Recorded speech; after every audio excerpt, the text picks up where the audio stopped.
Assalamualaikum warahmatullahi wabarakatuh. Baik, perkenalkan, nama saya Niswatul Khair, biasa dipanggil Nisa. Saya berasal dari Padang, Sumatera Barat. Saya kuliah di Universitas Negeri Padang, S1 Pendidikan Fisika, dan saya melanjutkan S2 Pendidikan Fisika di Universitas Negeri Padang dan tamat pada tahun 2022. Baik, selama saya kuliah, saya pernah mengikuti panitia lomba fisika dan saya sebagai pembuat soal. Dan juga saya mengikuti pengabdian masyarakat bersama dosen pada saat saya kuliah S1 dan S2 itu ke daerah Bukit Tinggi. Dan juga untuk nilai IP saya dari S1 3,72 dan S2 3,87. Dan juga selama saya kuliah saya mengajar bimbel di daerah Padang selama 1 tahun. Pengajaran yang saya ambil itu fisika pada tingkat SMP dan fisika SMA. Sekarang untuk pertemuan hari ini kita akan mempelajari tentang dinamika partikel. Pada subbab kali ini kita akan mempelajari 3 bagian. Yang pertama itu mengenai hukum Newton. Nah, adik-adik semua mungkin sudah pernah juga ya belajar tentang hukum Newton pada SMP, bukan? Yang kedua tentang jenis-jenis gaya, dan yang ketiga penerapan dari hukum Newton. Nah, sebelum kita masuk ke pembelajaran yang ketiga buah ini, kakak mau menjelaskan terlebih dahulu. Pernah kan adik-adik semua ketika berada di dalam satu kendaraan, misalkan contohnya mobil, pernah bukan? Nah, ketika kita berada di dalam mobil yang awal semulanya diam, lalu tiba-tiba bergerak, kemana arah badan kita? Tentu contohnya ke belakang, bukan? Lalu yang kedua, ketika mobilnya itu sedang bergerak, lalu tiba-tiba dia berhenti secara mendadak, kemana condong arah badan kita? Tentunya ke depan, seperti itu bukan? Nah, kedua fenomena itu disebut dengan sifat kelembaman. Nah, itu akan kita pelajari pada hari ini, yaitu pada bagian materi dinamika partikel. Nah, kemana termasuk dalam penerapan yang tadi, itu akan kita pelajari. Yang pertama, itu mengenai hukum Newton. Siapa yang masih ingat? Hukum Newton ini ada berapa macam? Ada 3. Ini sudah kita pelajari pada waktu SMP. Sekarang kakak mengulasnya sedikit. Ada 3. Hukum Newton yang pertama, hukum pertama Newton, itu bagaimana persamaannya? Sigma F sama dengan 0. Sigma F sama dengan 0. Ini adalah persamaannya. Bunyinya bagaimana? Bunyinya itu, coba perhatikan dengan baik-baik ya. Sigma itu adalah jumlah. Jadi, jika jumlah ataupun resultan dari sebuah gaya pada sebuah benda itu sama dengan 0, maka benda yang diam akan tetap diam, benda yang diam akan tetap diam, dan benda yang bergerak akan tetap bergerak secara lurus beraturan. Atau waktu kita semester 1 itu dinamakan dengan GLB. Dengan syarat tidak ada gaya luar yang mempengaruhi. Tidak ada. Nah, seperti yang kakak ceritakan di awal tadi, ketika mobil yang awalnya diam, lalu tiba-tiba bergerak, kan badan kita itu condong ke belakang. Itu namanya sifat kelembaman. Di sini, kan awalnya kita diam. Kita itu akan mempertahankan posisi kita yang semuanya diam. Lalu karena adanya gaya luar, kita akan pertahankannya ke belakang karena dia terdorong ke depan. Seperti itu juga ketika mobilnya itu yang awalnya bergerak itu kan dia maju ke depan, akan maju terus ke depan. Lalu karena adanya gaya luar yang pengaruhi, ketika dia direm mendadak atau berhenti mendadak, kita akan pertahankan posisi kita dengan cara condong ke depan. Jadi itulah aplikasi dari hukum pertama Newton. Lalu hukum yang kedua, siapa yang masih ingat? Hukum yang kedua itu bagaimana persamaannya? Persamaannya yaitu kalau misalkan ada ingat itu kan yang sigma F sama dengan M kali A, benar kan? Nah, sebenarnya ini bukan dari persamaan dari hukum kedua Newton, tapi ini adalah penurunannya secara matematis. Yang persamaan yang sebenarnya itu adalah jika percepatan dari sebuah benda itu sama dengan resultan gaya yang bekerja, sigma F. Dan kalau di bawah matematis apa bunyinya? Berbanding terbalik. Jadi kita ulangi lagi, bagaimana bunyi hukumnya? Jika percepatan dari sebuah benda itu sama dengan resultan gaya yang bekerja dan berbanding terbalik dengan massa benda tersebut. Jadi kita buat keterangannya. A itu adalah percepatan, Satuannya adalah meter per second. Jadi pelajaran dari semester lalu itu jangan dilupakan, karena itu akan kita bawa terus sampai kita kelas 3 nanti. Sigma F atau F saja itu adalah resultan dari gayanya, resultan gaya. Satuannya adalah Newton, lalu M adalah massa. Satuannya adalah kilogram. Nah, bagaimana penerapannya? Contoh dasarnya seperti ini. Misalkan ini ada sebuah balok di atas lantai. Nah, ini sebuah balok, lalu didorong oleh satu orang dengan gaya sebesar F. Misalkan gayanya itu 5 Newton. Ini keadaan yang pertama. Lalu ada lagi keadaan yang kedua. Kita misalkan balok yang sama ya. Tapi didorong oleh dua orang. Didorong oleh dua orang dengan gaya yang sama. Ini juga 5 Newton, ini juga 5 Newton. Nah, kalau menurut adik-adik nih, mana yang lebih cepat? Keadaan yang pertama atau yang kedua? Karena didorong oleh dua orang, tentu ini akan melaju lebih cepat daripada yang pertama. Nah, ini sesuai dengan konsep yang telah kita bahas sebelumnya. Percepatan sebuah benda itu sebanding dengan resultan gaya. Berarti semakin besar resultan gayanya, maka kecepatannya akan semakin besar. Karena ini dua buah gaya mendorong sebuah balok, ini satu, tentu ini akan lebih cepat lajunya daripada yang pertama. Jadi ini contoh dasarnya. Kalau untuk penerapannya lebih lanjut, nanti akan kita pelajari pada bagian yang ketiga. Nah, sekarang paham kan yang untuk hukum kedua Newton?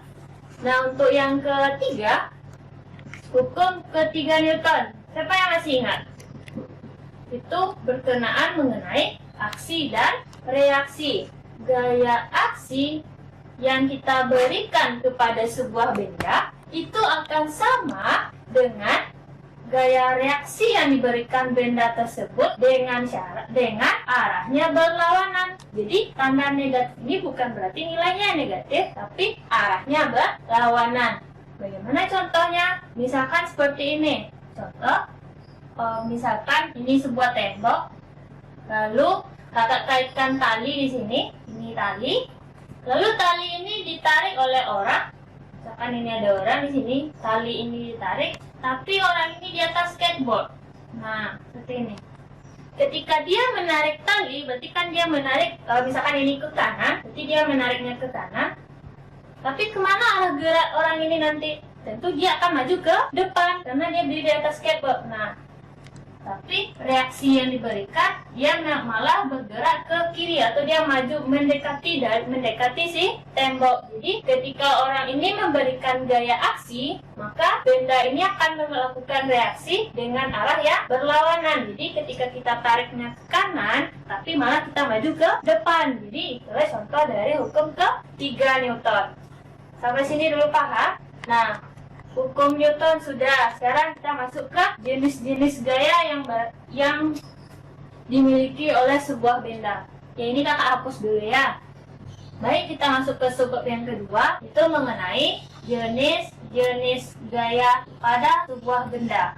Apa-apa saja gaya yang dimiliki oleh sebuah benda. Nah, gaya yang pertama itu kita namakan dengan gaya normal.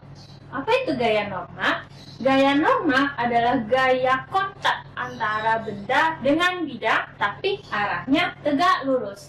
Jadi dari pengertiannya, sebelum itu lambangnya dulu. Gaya normal itu kita lambangkan dengan N besar. Jadi dari pengertiannya gaya kontak antara benda dengan bidang. Berarti syaratnya apa? Syaratnya benda itu harus tertempel pada bidang. Benda menempel pada bidang. Dan tadi yang ketiga, arahnya kemana? Selalu tegak lurus. Tegak lurus. Nah, bagaimana contohnya? Misalkan seperti ini. Misalkan sebuah balok di lantai. Dari pengertiannya, dia menempel pada bidang, sudah. Arahnya tegak lurus. Kalau tegak lurus, berarti kita tarik garis lurus dari lantainya itu secara tegak lurus atau membentuk siku-siku ke atas. Berarti dari sini. Nah, ya, gaya normalnya. Jadi dia harus siku-siku tegak lurus. Ini contohnya yang di dalam datar. Kak, gimana kalau dia misalkan pajangan? Pajangannya tertempel pada dinding. Berarti kan ketempel pada dinding berarti di bidangnya tegak. Nah, misalkan ini ada sebuah foto di sini, kita ibaratkan ini foto. Nah, kemana gaya normalnya? Dia tadi kita bikin garis tegak lurus dari bidang, berarti dari bidangnya ini ke sini. Ini kalau dia tegak. Kak, gimana kalau misalkan lampu di langit-langit atau lampu yang tertempel pada langit-langit? Berarti bidang ini di sini. Nah, misalkan ini lampu, mana gaya normalnya? Tentu ke bawah. Satu lagi, misalkan sebuah balok pada bidang miring misalkan. Bidangnya miring, ini kan bidangnya datar semua nih, tapi arahnya beda-beda. Kalau bidangnya miring seperti ini, baloknya di sini, nah arah gaya normalnya kita bikin tarik garis tegak lurus. Kalau misalkan ada penggaris nih, itu kan ada yang bagian siku-sikunya nih. Jadi letakkan penggarisnya di sini, paskan, sejajarkan yang ujungnya ini ke sini, lalu ditarik garis lurus. Itulah gaya normalnya. Jadi supaya dia tegak lurus, pakai penggaris yang ada siku-sikunya. Oke? Nah, ini yang gaya normal. Gaya yang kedua, itu ada namanya gaya berat. Kalau gaya berat, apa bahasa Inggrisnya? Weight. Berarti lambangnya adalah W besar. Weight. Jadi lambangnya adalah W atau ya lambangnya W. Syarat sebuah benda memiliki gaya berat, dia harus punya massa. Benda itu harus memiliki massa. Kalau dia massanya nanti di soalnya itu diabaikan, berarti dia tidak punya gaya berat. Di SMP ini juga sudah pernah rasanya. Apa persamaannya? Persamaan dari gaya berat. Persamaan W sama dengan massa yang dikali dengan percepatan gravitasi. Jadi kalau nanti diketahui massanya ada kecepatan gravitasi, kita bisa mencari gaya berat. Kemana arahnya? Arahnya itu karena ini ada gravitasi di sini, berarti arahnya itu selalu menuju pusat bumi. Nah, ini kan secara konsep. Karena kita menulisnya pada bidang 2 dimensi, kita bikin selalu ke bawah. Kalau ini menulis ya, bukan berarti artinya selalu ke bawah, tapi kalau secara makna dia menuju pusat bumi. Karena kita menulisnya pada bidang 2 dimensi, berarti kita bikin ke bawah. Bagaimana contohnya? Kita contohkan dengan gambar yang sama. Tadi gaya normalnya ke atas, nah berarti gaya beratnya ke bawah. Pokoknya intinya tarik garis lurus ke bawah. Bagaimanapun bentuknya nanti, pokoknya tarik garis lurus ke bawah. Biar beda, yang gaya beratnya kakak kasih warna biru. Jadi nampak perbedaannya mana yang gaya normal, mana yang gaya berat. Kalau bentanya yang kedua, yang di bawah ini, karena tadi gaya normalnya ke samping, di sini, ini gaya normal. Gaya beratnya kemana? Selalu ke bawah. Ingat ya, selalu ke bawah. Jadi kita tarik garis lurus ke bawah. Bagaimanapun posisi bendanya, tarik garis lurus ke bawah. Nah, sekarang tinggal yang dua lagi. Gaya normalnya tadi adalah ke sini. Gaya beratnya kemana? Dia sejajar dengan gaya normal. Karena kebetulan bendanya itu menghadap ke bawah. Di sini sih. Ini yang gaya berat. Jadi yang gaya beratnya itu warna biru, yang normalnya warna merah, supaya nanti tidak salah. Yang ketiga, yang bidang miring, gaya normalnya miring juga ke sini, kita bikin tegak lurus. Kalau gaya beratnya, apakah ke sini? Bukan, tapi kita tarik garis lurus ke bawah. Nah, jadi paham konsepnya? Yang gaya berat dia selalu ke bawah, sedangkan gaya normal dia tegak lurus ke atas. Nah, sekarang gaya yang ketiga itu ada namanya gaya tegangan tali. Karena ini berkonsep dengan tali, jadi nanti kita lambangkan dengan T besar. Lambangnya adalah T besar, jangan T kecil. Kalau T kecil itu berarti adalah waktu. Lalu setelah lambang T besar, syaratnya talinya itu harus tegang. Tidak boleh kendor, talinya harus tegang. Contoh seperti ini. Jadi sebuah benda ataupun talinya itu harus tergantung ataupun menegang. Misalkan contohnya baloknya tergantung seperti ini. Kita uraikan gaya yang bekerja. Pertama ada gaya tegangan tali. Cara membuatnya tidak di tengah, ya agak di sini. Caranya kita bikin panah keluar dari bendanya itu. nanti ke sini. Nah, ini T-nya, gaya tegangan tali. Selain gaya tali, tadi kan sudah kita pelajari dua, ada gaya normal dan gaya berat. Apakah balok ini punya gaya normal? Tidak. Kenapa? Karena dia tidak memenuhi syarat. Syaratnya tadi adalah benda itu harus menempel pada bidang. Sedangkan baloknya ini dia menggantung. Jadi dia hanya punya gaya tegangan tali dan gaya berat ke bawah. Jadi seperti itu. Jadi bendanya itu harus menggantung pada tali, baru dia ada gaya tali yang tali di sini, tapi dengan syarat talinya itu harus tegang. Jadi gaya tegangan tali mungkin hanya di sini, tapi nanti penerapannya akan kita bahas pada contoh soal nanti. Gaya yang keempat itu ada namanya gaya gesek. Nah, sebelum masuk ke sini, aku pengen cerita sedikit. Pernah kan adik-adik perhatikan bagian bawah dari sepatu, apakah permukaannya licin? Tidak kan? Permukaannya itu pasti berbentuk-bentuk kan, berbentuknya itu berbagai macam, atau istilahnya itu dia kasar. Kenapa dia kasar? Supaya ketika kita berjalan, kita tidak terslip ataupun tergelincir pada saat berjalan di lantai ataupun di jalan.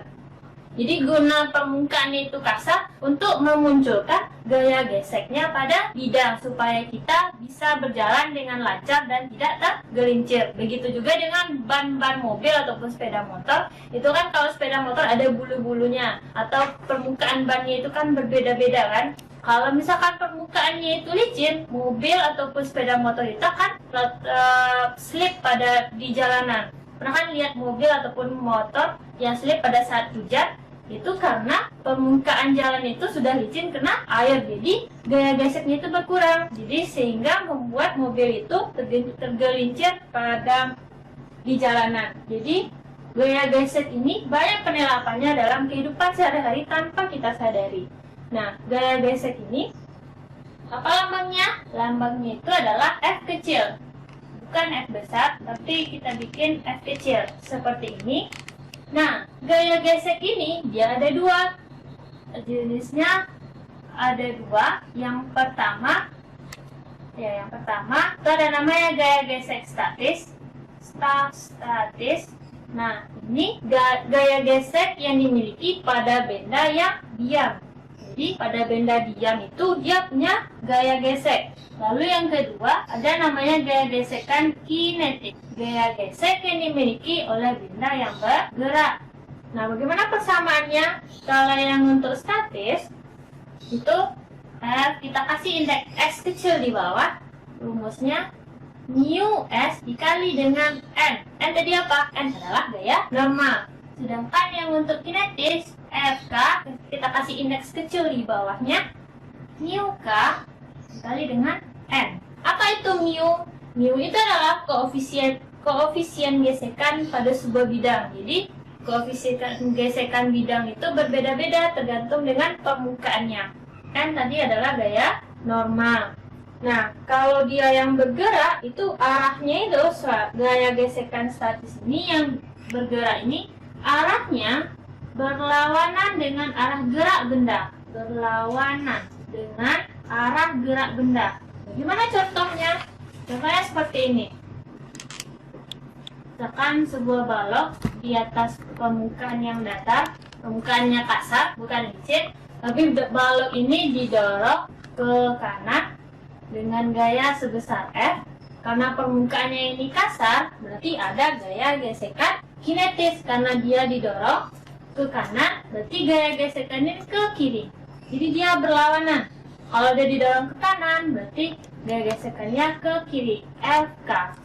Gaya apa saja lagi? Jangan lupakan yang sebelumnya. Yang pertama ada gaya normal, lalu ada gaya berat, lalu ada gaya gesekan kinetis karena dia bergerak. Jadi untuk penerapannya nanti, tapi konsepnya dulu. Kalau dia bergerak, dia arahnya nanti berlawanan. Contohnya lagi, satu lagi, misalkan baloknya itu di bidang miring, baloknya ini didorong ke atas. Didorong ke atas, berarti kemana arah gaya geseknya? Arah gaya geseknya ke bawah. Arah gaya geseknya ke bawah. Lalu, ada gaya apa saja lagi? Ada gaya beratnya ke sini, lalu ada gaya normalnya tegak lurus. Jadi seperti itu penggambaran dari gaya gesek. Nah, ingat, untuk bendanya itu diam, kita pakai yang ini. Berarti nanti kan koefisien gesekan statisnya diketahui. Kalau nanti bendanya itu bergerak, berarti kita pakai yang kinetis. N ini adalah gaya normal. Inilah konsep dasar yang telah kita pelajari. Untuk contoh soal, itu akan kita bacakan.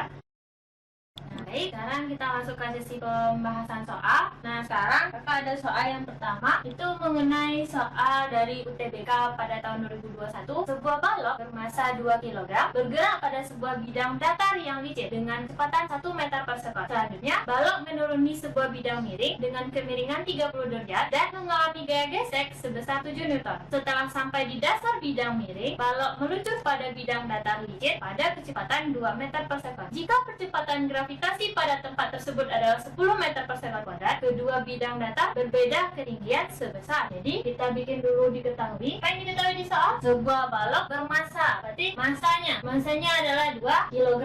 Lalu apa lagi yang diketahui? Bergerak pada bidang datar yang licin, kecepatannya 1 meter per sekon, berarti V-nya 1 meter per sekon. Lalu balok itu menuruni bidang miring dengan kemiringan berarti sudutnya kita anggap itu theta, bisa juga nanti alfa, jadi terserah ya. Jadi kakak bikin di sini theta, sudutnya itu 30 derajat. Lalu dia mengalami gaya gesek, berarti lambang gaya gesek tadi adalah F kecil. Gaya geseknya 7 Newton. Lihat, benda ini kan menuruni bidang miring, berarti dia bergerak. Kalau dia bergerak, F apa di sini? Adalah F K, gaya gesekan kinetis.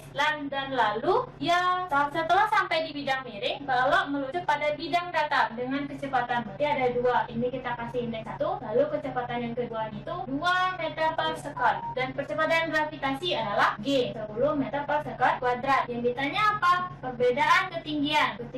Apa bahasa Inggris ketinggian? H. Nah, kalau ada soalnya yang gambar-gambar seperti ini, kita lukiskan dulu. Awalnya kan dia di bidang datar, baloknya itu. Lalu dia menuruni bidang miring dengan kemiringan 30 derajat. Kita misalkan ini kemiringan 30 derajat. Lalu dia meluncur lagi pada bidang datar. Yang ditanya adalah ketinggian ini. Nah, sini awalnya baloknya di sini adalah V1, dia bergerak ke sini. Ingat, yang ini tadi adalah licin kan? Lalu dia menuruni bidang miring, berarti dia ke sini. Kita bisa melukiskan soal. Dia menuruni, lalu sampai di sini dan mengalami gaya gesek. Berarti yang kasar yang mana? Permukaan yang 1, 2, atau 3? Yang kedua, karena yang pada bidang miring yang mengalami gaya gesek. Berarti di sini ada FK. Berarti di sini ada FK. Lalu apa lagi yang diketahui? Oh ya, percepatannya ini V1 yang kecepatan 2 meter per sekon itu adalah pada bidang datar yang di bawah di sini. Berarti di sini V2-nya 2, V1-nya tadi 1. Nah, gimana cara menyelesaikan soal ini? Caranya setelah kita lukiskan soalnya, kita gambarkan, kita uraikan gaya-gaya yang bekerja pada benda ini. Karena sudah kita ilustrasikan soalnya dalam bentuk gambar, sekarang kita hapus ke bidang miring karena di sini ada gaya gesekannya kan. Sekarang kita bikin dulu gambar bidang miringnya. Nah, ini baloknya tadi dari atas ada gaya gesekan karena dia menuruni bidang miring, berarti gaya gesekan sini. Ini gaya gesekan, lalu ada gaya normal, lalu ada gaya gerak ke bawah. Kemiringan dari bidang miring ini adalah sebesar 30 derajat. Nah, kita fokusnya pada arah gerak benda. Arah geraknya itu kan miring, sedangkan ini adalah lurus ke bawah. Kembali lagi ke materi vektor, waktu kita pas lulus semester 1, itu kalau ada benda seperti ini, kita harus bisa menguraikannya pada sumbu X dan sumbu Y. Jadi koordinat X dan Y-nya itu bukan lagi datar seperti ini, tapi kita miringkan juga sesuai dengan arah gerak benda. Karena ini X, ini Y, biasanya kan seperti ini, tapi kita miringkan sekarang ini X, ini Y. Jadi dimiringkan sesuai dengan arah gerak bendanya. Jadi kalau ini kita uraikan seperti ini, kasih warna biru biar lebih jelas. Berarti yang di sini adalah W Y theta, di sini adalah W cos theta. Kalau sudah kita uraikan, baru kita pakai persamaan hukum Newton.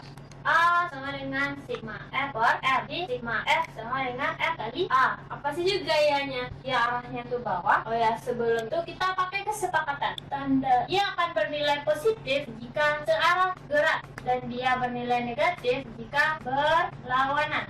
berlawanan searah gerak benda, ini juga berlawanan gerak benda. Jadi yang ini mana yang positif? Yang W sin theta. W sin theta dikurang karena ini berlawanan, kurang F sama dengan M dikali A. W apa? W adalah gaya berat. Persamaannya apa tadi? M kali G kali sin theta dikurang F sama dengan M kali A. Kita masukkan angka-angkanya. Masanya 2, kecepatannya 10, sin theta, tetanya tadi adalah 30, dikurang angkanya itu sama dengan 2 dikali A. 20 sin 30 berapa? Ingat lagi pelajaran matematik trigonometri. Sin 30 itu adalah setengah, dikurang 7 sama dengan 2A. 10 dikurang 7 sama dengan 2A. 3 sama dengan 2A. Berarti berapa percepatannya? 3 per 2. 3 per 2 adalah 1,5 meter per sekon kuadrat. Ini adalah kecepatannya. Sedangkan yang ditanya apa? Ketinggian. Sekarang balik lagi ke pelajaran paskul semester 1 tentang gerak. Kalau dia bergerak menurun, berarti itu geraknya bagaimana?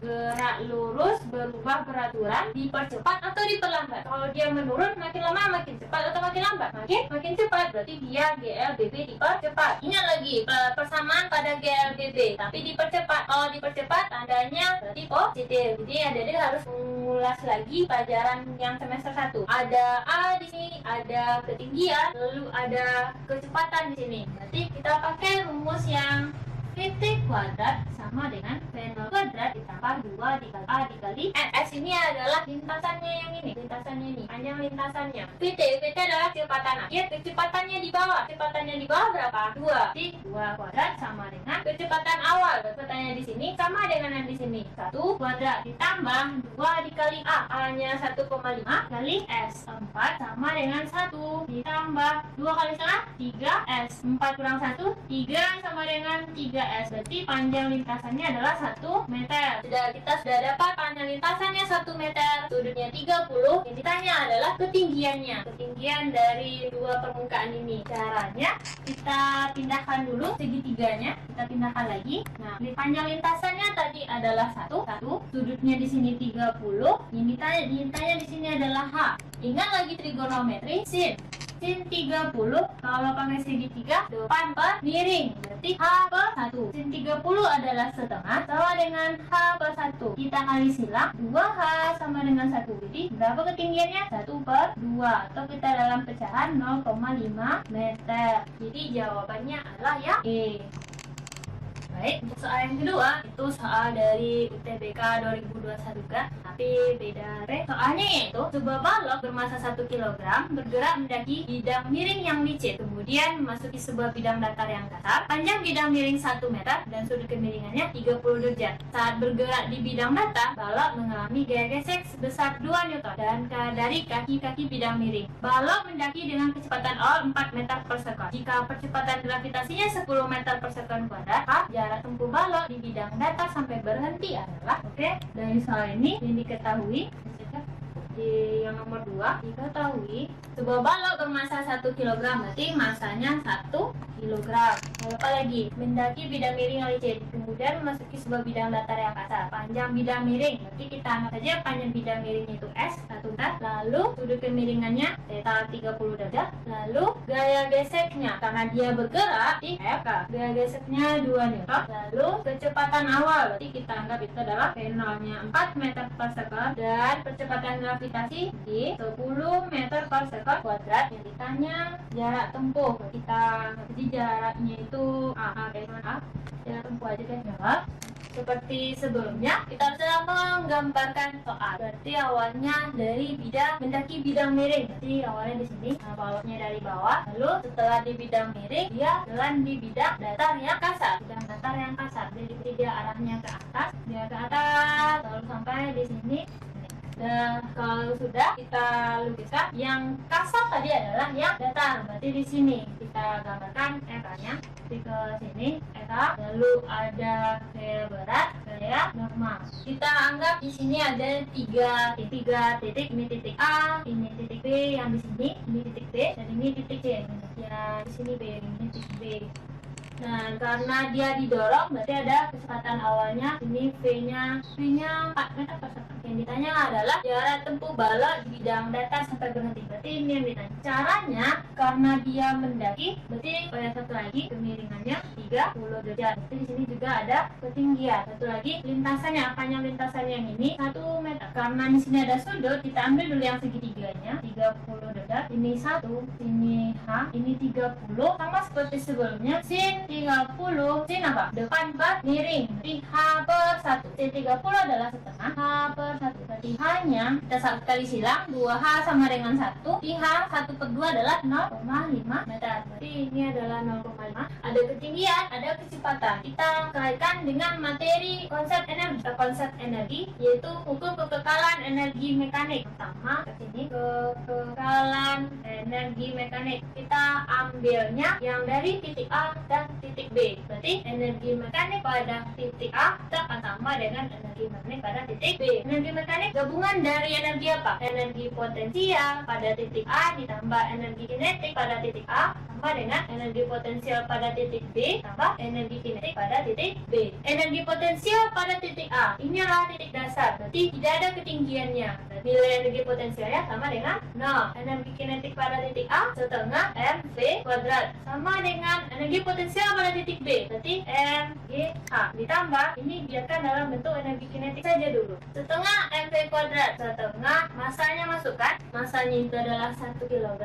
Berapa kecepatan di sini? Adalah 4. 4 kuadrat sama dengan masanya tadi 1, percepatannya 10, ketinggiannya adalah 0,5. Ya, ditambah energi kinetik pada titik B. Energi kinetik pada titik B. Ini kita selesaikan. Setengah 4 dikuadratkan 16 sama dengan 5 ditambah energi kinetik pada titik B. 8 sama dengan 5 ditambah energi kinetik pada titik B. Jadi energi kinetik pada titik B sama dengan 3 Joule.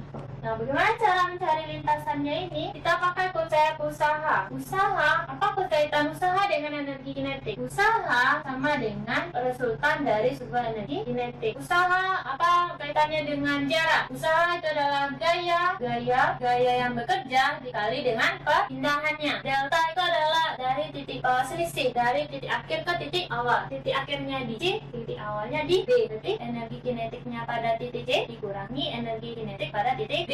Coba lihat pada benda di sini, berarti kan kita fokus pada B dan C. Pada titik B, apa gaya yang bekerja di sini? Adalah gaya gesek. Coba lihat gaya geseknya itu berlawanan dengan arah gerak benda. Berarti minus kita kasih di sini, minus dari gaya gesek. Gaya geseknya tadi diketahui adalah 2. Berarti minus 2 dikali S, jarak yang ini yang akan kita cari sama dengan energi kinetik pada C. Kalau dia sudah sampai di C, berarti dia berhenti. Kalau dia berhenti, apakah ada kecepatannya? Tidak. Karena tidak ada kecepatannya, berarti energi kinetiknya sama dengan 0. Dikurang energi kinetik pada titik B. Tadi sudah diketahui di awal, itu 3. Jadi min 2S sama dengan minus 3. Jadi panjang lintasannya min 3 per min 2 sama dengan 1,5 meter. Jadi jawaban yang tepat adalah yang B.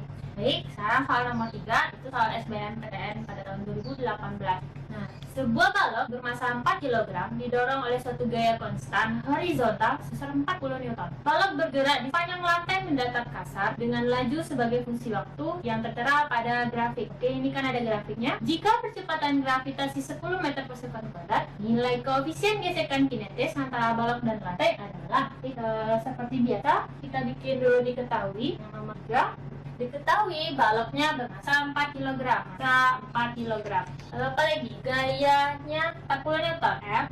Lalu ada percepatan gravitasi di 10 meter per second kuadrat. Yang ditanya adalah koefisien gesekan kinetis. Berarti mu K kan? Kita kasih indeks itu di bawah. Nanti kita jawab. Nah, di soal itu kan ada grafik. Itu grafik PT. Kalau kita lihat, itu adalah grafik dari GLBB dipercepat. GLBB dipercepat. Kalau dia GLBB dipercepat, berarti kita bisa mencari percepatannya. Delta V per delta T.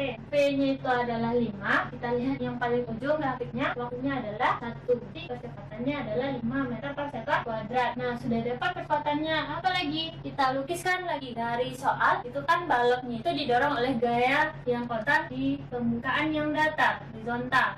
ini baloknya, dia didorong. Jadi kita anggap di sini gaya dorongnya ini F. Karena lantainya itu kasar, gaya dorongnya ini misalkan ke kanan, berarti kemana gaya geseknya? Gaya geseknya ke kiri, jadi ke sini. Ini F-nya. Kita uraikan. Apalagi gaya yang bekerja? Ada gaya berat, ada gaya normal. Nah, karena dia bergerak ke kanan dengan kecepatan 5 meter per sekon, berarti arah geraknya ke kanan. Seperti ini arah geraknya. Setelah kita uraikan garis, lalu kita pakai persamaan hukum Newton. Yang pertama, kita harus mencari dulu berapa nilai gaya normalnya, karena nanti akan ditekan pada saat mencari koefisien gesekan kinetis yang ini. Jadi kan persamaan koefisien gaya gesek kinetis itu kan mu k dikali dengan n. N ini kan kita belum tahu berapa nilainya, nggak ada diketahui di soal. Kita harus mencari dulu nilai n. Nilai gaya normal ini dengan siapa dia segaris lurus? Itu dengan gaya berat. Dia itu bergerak secara horizontal, sedangkan ini adalah gayanya vertikal, atas bawah. Berarti yang atas bawah ini dia diam atau bergerak? Dia diam. Kalau dia diam, kalau benda diam, tadi pakai hukum Newton yang keberapa? Yang pertama, berarti sigma F, karena ini pada sumbu Y, jadi kita kasih indeks Y di sini. Sigma F pada sumbu Y sama dengan 0. Tadi pakai kesepakatannya kan kalau dia searah gerak benda positif, tapi bisa juga positif itu yang ke atas. Kalau ini untuk yang diam ya, untuk yang diam. Tadi kan yang bergerak, ya, sedangkan yang negatif ke bawah. Ini khusus yang diam. Jadi jangan disamakan nanti. Berarti siapa yang ke atas? Yang ke atas adalah gaya normal. Berarti N dikurang W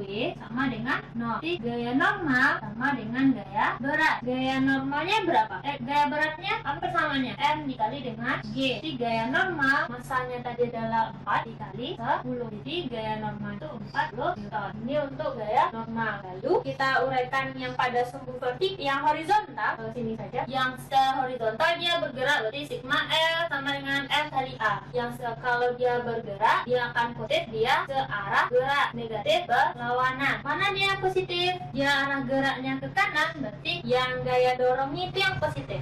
F dikurang gaya gesekannya sama dengan F kali A. Gaya dorongnya berapa? 40. FK.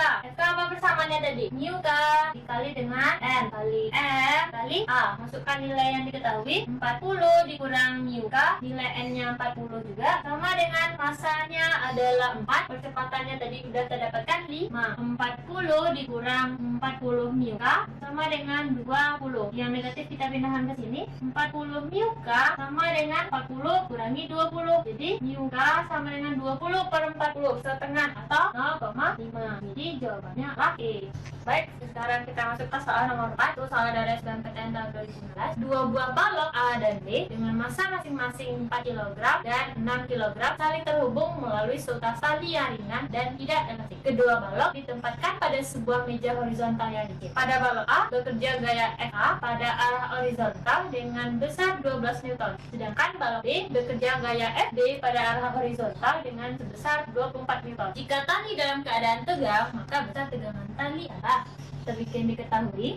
Katanya tadi ada dua buah balok, berarti MA ada MB. A-nya adalah 4 kg, MB-nya 6 kg. Lalu gaya FA, FA-nya itu 12 Newton dan FB-nya 24 Newton. Yang ditanya adalah T, nilai tegangan tali. Jawab seperti biasa, kita lukiskan terlebih dahulu. Karena dia dua buah balok pada bidang horizontal, dia terhubung dengan tali yang tegang. Ini kita anggap ini A, ini B. Si A ini didorong dengan gaya A, si B dengan didorong oleh gaya FB. Jadi di sini ada gaya tegangan talinya. Terus karena dia dibilang adalah licin, berarti tidak ada gaya gesekannya. Nah, bagaimana caranya? Caranya kita perhatikan satu balok saja. Kita perhatikan misalkan yang A saja. Sebelum itu kita uraikan terlebih dahulu gaya-gaya yang bekerja. Karena dia licin, tidak ada gaya gesek, tapi dia ada gaya normal. Ini ada gaya berat, ada gaya normal. Ini juga sama. Karena kita ini latihan, walaupun ini nanti tidak diperlukan gaya-gayanya, tapi tetap kita uraikan untuk memahami konsep-konsepnya terlebih dahulu. Lalu, karena dia didorong, misalkan ini ke kanan, dia bergerak ke sini dengan percepatan A. Kita cari terlebih dahulu berapa nilai kecepatannya. Sigma L sama dengan M kali A. Misalkan sigma lah total gaya massa di sini juga berarti massa total. Massa total dari sebuah sistemnya. Ini kan sistem ini. Total gaya berarti karena FA dan FB searah dengan gerak benda, berarti kedua-duanya positif. FA tambah FB sama dengan massa total, berarti massa si A ditambah massa B yang dikali dengan percepatan. FA tadi adalah 12 ditambah 24 sama dengan 4 ditambah 6 dikali A. 12 tambah 24 sama dengan 3, 6, 10. Si A nya adalah 3,6 meter per sekon kuadrat. Sudah dapat percepatannya, baru bisa kita cari tegangan tali. Misalkan pandang balok A saja. Pandang balok A. Kita pindahkan ke sini, kita ambil balok A saja. Di sini ada gaya pegangan talinya, ada gaya dorong.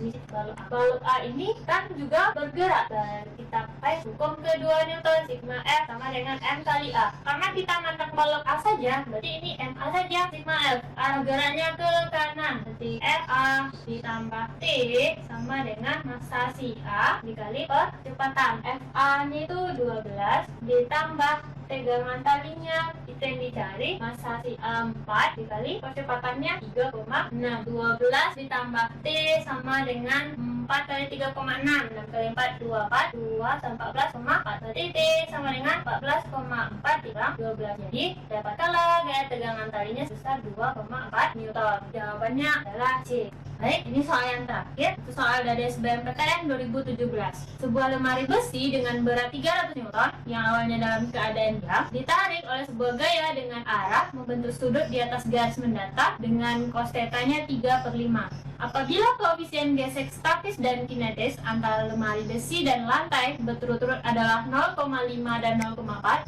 dan gaya gesekan kinetis yang bekerja pada lemari besi adalah 72 Newton, maka besar percepatan lemari besi dan gaya yang menarik lemari besi berturut-turut adalah. Jadi seperti biasa diketahui yang nomor 5, yang diketahui itu adalah beratnya, berarti W besi 300 Newton. Lalu ada cos θ, cos θ-nya 3/5. Lalu koefisien gesekan statis dan kinetis, berarti ya, statis dan kinetis. Mu S-nya 0,5 dan 0,4. 0,4. Gaya gesek kinetis, berarti gaya gesekan kinetis 72 Newton. Yang ditanya adalah percepatan dan gaya, berarti A dan F-nya, gaya tarikannya. Ini kita jawab, kita lukiskan terlebih dahulu. Misalkan ini lemarinya, lalu lemari itu ditarik dengan gaya membentuk sudut. Di sini, misalkan di sini dia ditarik dengan sudut θ. Seperti itu, karena dia ditariknya misalkan ini ke kanan, berarti ada gaya. Di sini juga diketahuinya gaya gesekan kinetis, berarti dia bergerak. Nah, bikin penguraian gayanya, berarti ke sini eta. Apalagi gaya yang bekerja, ada gaya beratnya, ada gaya normal. Nah, arah geraknya ke sini, arah percepatannya. Coba lihat, gayanya itu tarikannya miring, sedangkan arah gerak itu mendatar. Berarti kita harus menguraikan gaya tarikan yang miring ini pada sumbu mendatar dan vertikal. Ini lagi materi vektor, berarti kita uraikan pada sumbu ini sumbu X, berarti di sini adalah Fx, berarti kanannya mengapit sudut, berarti F cos θ. Yang ini F sin θ. Berarti ada gaya F sin θ dan normal ke atas, ke bawahnya gaya barat, ke kanannya F cos θ, ke kirinya ada gaya gesekan kinetis. Yang ditanya adalah percepatan dan gaya tarikan. Tapi untuk percepatannya terlebih dahulu, berarti kita pakai hukum Newton. Karena kita sudah menggambarkan gaya-gaya yang bekerja dan arah percepatannya itu adalah ke kanan. Kita perhatikan dulu yang sumbu Y. Sumbu Y itu karena dia tidak bergerak, pakai hukum pertama Newton. Sigma Y sama dengan 0. N ditambah F sin θ dikurang B sama dengan 0. Kita butuhnya gaya normal. N berarti ini dipindahkan positif, W dikurang F sin θ. Yang ini simpan dulu. Lalu kita lihat, karena diketahui adalah gaya gesekan kinetis, berarti Eka persamaannya adalah μk dikali N. Eka yang kita dapat di soal 72, μk-nya 0,4 dikali N. N kita ambil yang ini, W dikurang F sin θ. 72 sama dengan 0,4 dikali W-nya sudah ada 300 dikurang F ini yang akan kita cari sin θ. Coba lihat, di soal diketahui adalah cos θ, sedangkan yang kita butuhkan adalah sin θ. Ya, kita pakai samaan sudut maaf, terbalik segitiganya. Kita ambil yang ini, segitiga yang ini, kita pindahkan ini tetanya. Cos theta itu 3/5. Berarti cos adalah samping per miring. Berarti sampingnya 3, miringnya 5. Kalau pakai pasangan Pythagoras, 3, 5 apa temannya? Temannya adalah 4. Berarti sin theta depan per miring. Berarti 4/5. Jadi ingat lagi persamaan konsep dalam segitiga. Sin tetanya 4/5, masukkan ke sini. Nah, kalau sudah kita kalikan ke dalam 72, 0,4 kali 300 120 dikurang 0,4 kali 4 1,645 F. Ini kita masukkan di sini. 72 sama dengan, kita salin dulu, 20 1,645 F. Ini kita pindahkan ke kiri, 1,645 F sama dengan 120 dikurang 72. 1,645 F 120 kurang 72 adalah 48. Jadi 1,6 F ini kalikan ke sini. 8 kali 5 adalah 40. 0 simpan 4. 4 kali 5 20 tambah 4 240 F. 240 kali 1,6 adalah 150 Newton. Jadi dapatkan biayanya 150 Newton. Lalu untuk percepatannya lagi. Percepatan itu ada pada hukum kedua Newton. Jadi kita pakai hukum kedua Newton. Sigma F sama dengan M kali A. Karena dia bergerak pada sumbu X, berarti kita fokus pada yang sumbu X saja, F cos theta dan F. Yang searah dengan cepatan adalah F cos theta. F cos theta dikurang F sama dengan M kali A. F-nya tadi udah dapat 150. Cos theta ini 3/5 dikurang FK sudah ada 72. Massa. Nah, massa dari gaya beratnya ini berapa masanya? 30. Caranya di sini saja. W itu adalah F kali G. W-nya 300, massa kali G-nya 10. Berarti masanya adalah 30. Jadi dari sini dapat masanya 30. 30 dikali A. Ini coret tinggal 3. 3 kali 3 90 dikurang 72 sama dengan 30 A. 90 kurang 72 8. 8 kurang 7 18 30 A. Jadi dapatkanlah percepatannya 18/30 meter per sekon kuadrat. Jadi jawabannya adalah yang 90, berarti yang B. Ya, B. Baik, untuk adik-adik semua, demikianlah pertemuan kita pada hari ini. Saran dari kakak itu mengenai dinamika partikel. Biasanya soal ini pasti keluar minimal satu soal di soal SBMPTN, dan untuk menyelesaikannya uraikanlah semua gaya yang bekerjanya terlebih dahulu, bikin diketahui, bikin ditanya dan dijawab, dan satuan itu harus SI semua. Jadi yang dasar-dasar adik-adik itu jangan sampai dilupakan, seperti sudut-sudut istimewa, segitiga, seperti itu, dan materi sebelumnya juga harus diingat-ingat lagi karena bisa jadi dia berkaitan dengan materi atau soal yang ditanyakan seperti pada soal yang sudah kakak bahas. Baik, demikianlah pembelajaran kita hari ini. Sampai jumpa minggu depan. Alhamdulillahirabbil alamin. Assalamualaikum warahmatullahi wabarakatuh.